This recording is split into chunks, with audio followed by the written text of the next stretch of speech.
Dear listeners, I thank you for your valuable time. In continuation of the earlier episode, there are two active institutions offering to find the truth: science and religion. Science is the pursuit and application of knowledge and understanding of the nature and social world following systematic methodology based on evidence. Scientists are someone who systematically gather and use research and evidence to make hypotheses and test to gain and share understanding and knowledge.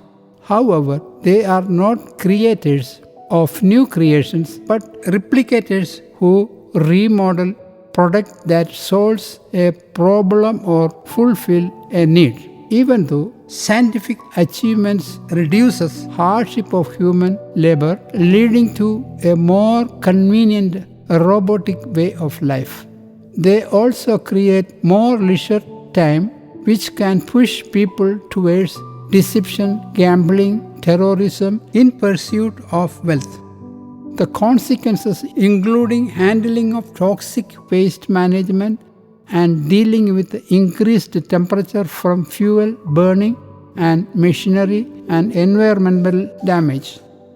Scientific achievements are not free of charge. Technological improvements increase wealth and leads to competition, capitalism, communism, socialism, labor unrest and conflicts. So, the goal of science is not to attain land of peace, tranquility and equality as religion envisages. The only way to achieve this is to recalibrate the body, spirit and mind. Even though there is no restriction, scientists are not forbidden from enjoying worldly pleasure and familial connections. They often sacrifice this due to the intense focus required in their field of interest.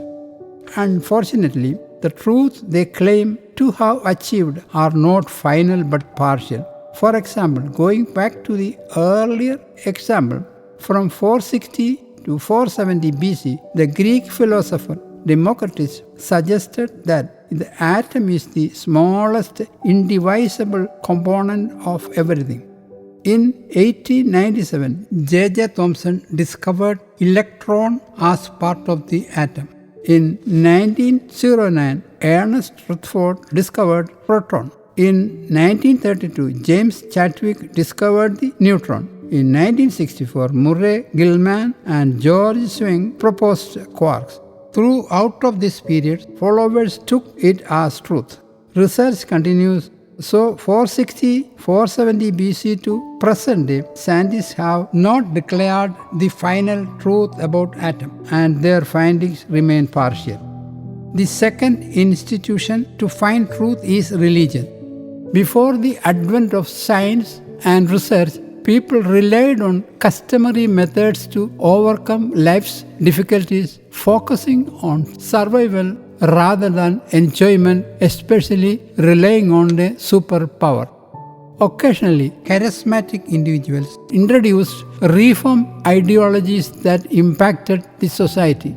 Reform ideologies are usually diverting the population from the superpower in whom they rely. Heedless imitation of the reform leads to catastrophic consequences such as the Great Flood during Noah's time.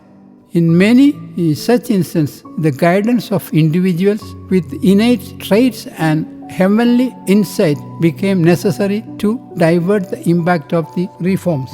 The individuals known as prophets or sages devoted their entire life sacrificing worldly desires and familial ties for deliverance. The revelations were regarded as dogmas for future generations to adhere to, forming the basis of the religions. Religion's dogma should not be considered as the everlasting truth of the universe, but rather as partial truth to overcome specific situations. For example, in the Holy Bible, 1 King chapter 18 to 40, during the time of the prophet Elijah, King Ahab of Israel and his wife Jezebel turned the people to worshipping Baal. leading to drought and great trouble. Elijah called the king Ahab to summon the people to the Mount Carmel along with 450 priests of Baal and 400 priests of Asherah. They were to build 2 altars but not to light them. And let the Gentile priests pray for fire to come down and burn the offering. They prayed from morning till evening, even wounding themselves, but nothing happened. Then Elijah picked up 12 stones, one for each tribe, and renewed the altar. He prayed 3 times, and the fire of the Lord burned the offering. Under Elijah's command, all the priests were seized and slaughtered in the Kedron valley, as he claimed to have the command of God. However, in the time of Jesus, according to Matthew 5:21, Jesus said that no one has the right to kill others even or harm their own body. It is essential to note that compared to the achievements of science, religious dogmas do not harm the environment as there is no expectation of worldly gains. Nevertheless, religion cannot claim success without practicing the core of its dogmas. The first human was created with perfectly balanced body, mind, and spirit.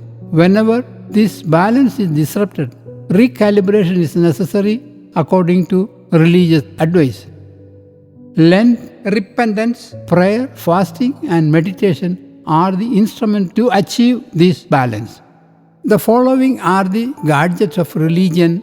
First, Lent. Out of 4 instruments carefully selected and molded, the first entry to calm the troubled mind is Lent. As mentioned earlier, due to greed and addiction towards the nature and elements leads to confusion in the human system as well as disturbed mental balance.